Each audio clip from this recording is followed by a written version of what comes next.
Morning friends, welcome to shorthand helpline. Good morning stenography series में आप सभी का स्वागत है।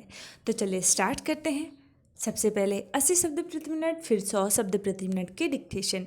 आउटलाइंस आपको टेलीग्राम में दे दिया जाएगा। टेलीग्राम ज्वाइन करने के लिए डिस्क्रिप्शन बॉक्स चेक करें या फिर आप डायरेक्ट सर्च करें steno helpline, short hand helpline या फिर गुड मॉर्निंग स्टेनोग्राफी। तो चलिए स्टार्ट करते हैं। 80 शब्द प्रति मिनट स्टार्ट होगा 3 सेकेंड बाद। स्टार्ट।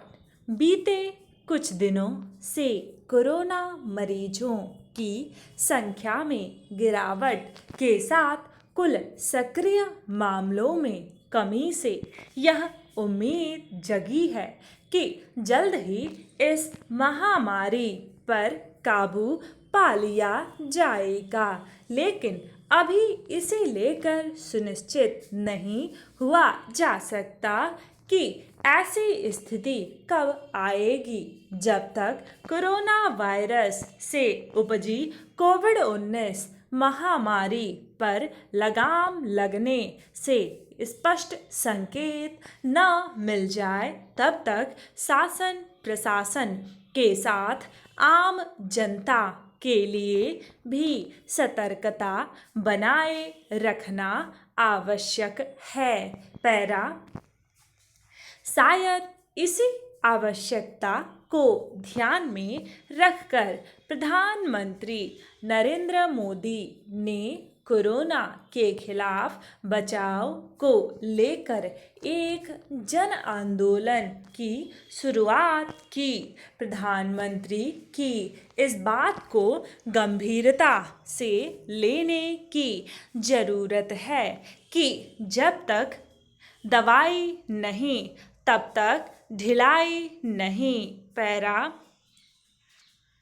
कोरोना के मरीजों की संख्या में गिरावट के बाद भी सावधान रहने की ज़रूरत इसलिए भी है क्योंकि मौसम में तब्दीली हो रही है और कुछ बड़े पर्व भी करीब आ रहे हैं। मौसम में बदलाव देश के एक बड़े हिस्से में वायु प्रदूषण को बढ़ा सकता है और यह स्थिति कोरोना मरीजों के लिए घातक साबित हो सकती है। पैरा।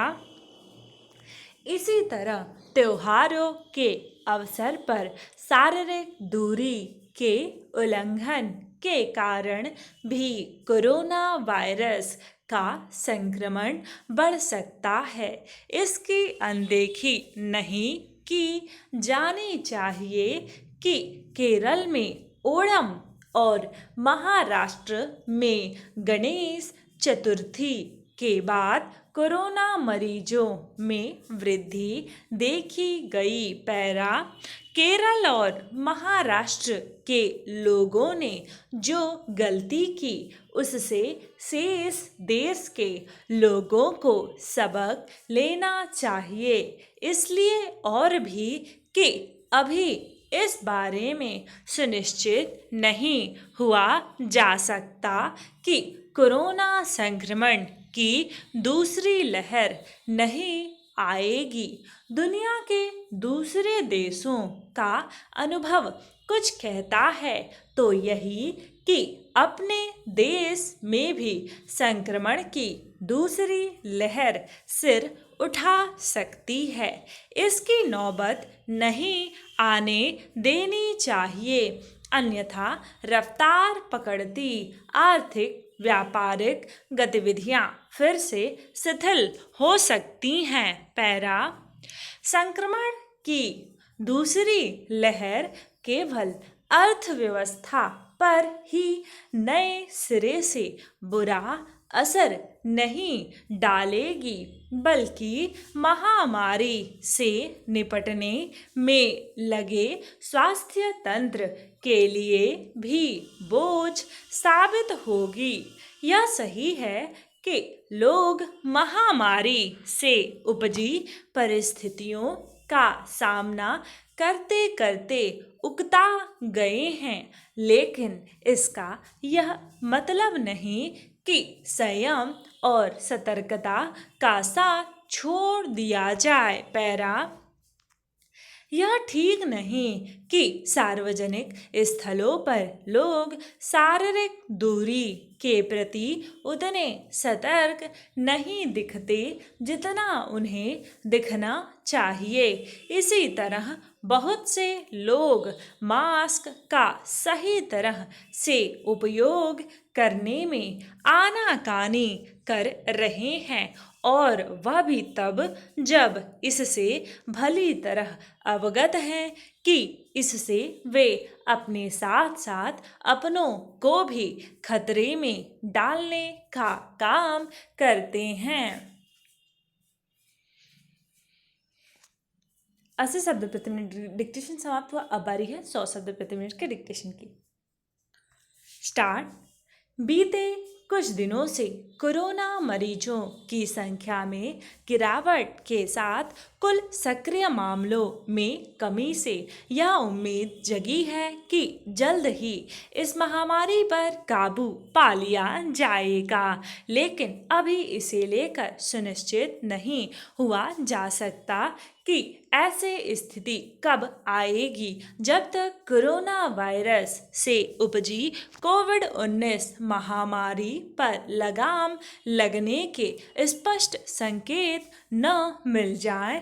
तब तक शासन प्रशासन के साथ आम जनता के लिए भी सतर्कता बनाए रखना आवश्यक है।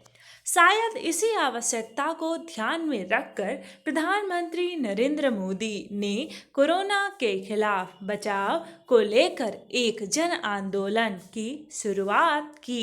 प्रधानमंत्री की इस बात को गंभीरता से लेने की जरूरत है कि जब तक दवाई नहीं तब तक ढिलाई नहीं। कोरोना के मरीजों की संख्या में गिरावट के बाद भी सावधान रहने की जरूरत इसलिए भी है क्योंकि मौसम में तब्दीली हो रही है और कुछ बड़े पर्व भी करीब आ रहे हैं। मौसम में बदलाव देश के एक बड़े हिस्से में वायु प्रदूषण को बढ़ा सकता है और यह स्थिति कोरोना मरीजों के लिए घातक साबित हो सकती है। इसी तरह त्योहारों के अवसर पर शारीरिक दूरी के उल्लंघन के कारण भी कोरोना वायरस का संक्रमण बढ़ सकता है। इसकी अनदेखी नहीं की जानी चाहिए कि केरल में ओणम और महाराष्ट्र में गणेश चतुर्थी के बाद कोरोना मरीजों में वृद्धि देखी गई। केरल और महाराष्ट्र के लोगों ने जो गलती की उससे शेष देश के लोगों को सबक लेना चाहिए। इसलिए और भी कि अभी इस बारे में सुनिश्चित नहीं हुआ जा सकता कि कोरोना संक्रमण की दूसरी लहर नहीं आएगी। दुनिया के दूसरे देशों का अनुभव कुछ कहता है तो यही कि अपने देश में भी संक्रमण की दूसरी लहर सिर उठा सकती है। इसकी नौबत नहीं आने देनी चाहिए, अन्यथा रफ्तार पकड़ती आर्थिक व्यापारिक गतिविधियां फिर से शिथिल हो सकती हैं। संक्रमण की दूसरी लहर केवल अर्थव्यवस्था पर ही नए सिरे से बुरा असर नहीं डालेगी, बल्कि महामारी से निपटने में लगे स्वास्थ्य तंत्र के लिए भी बोझ साबित होगी। यह सही है कि लोग महामारी से उपजी परिस्थितियों का सामना करते करते उकता गए हैं, लेकिन इसका यह मतलब नहीं कि संयम और सतर्कता का साथ छोड़ दिया जाए। यह ठीक नहीं कि सार्वजनिक स्थलों पर लोग शारीरिक दूरी के प्रति उतने सतर्क नहीं दिखते जितना उन्हें दिखना चाहिए। इसी तरह बहुत से लोग मास्क का सही तरह से उपयोग करने में आनाकानी कर रहे हैं और वह भी तब जब इससे भली तरह अवगत हैं कि इससे वे अपने साथ साथ अपनों को भी खतरे में डालने का काम करते हैं। डिक्टेशन समाप्त हुआ। मिलते हैं नेक्स्ट वीडियो में। टिल देन अपना ख्याल रखिए। धन्यवाद।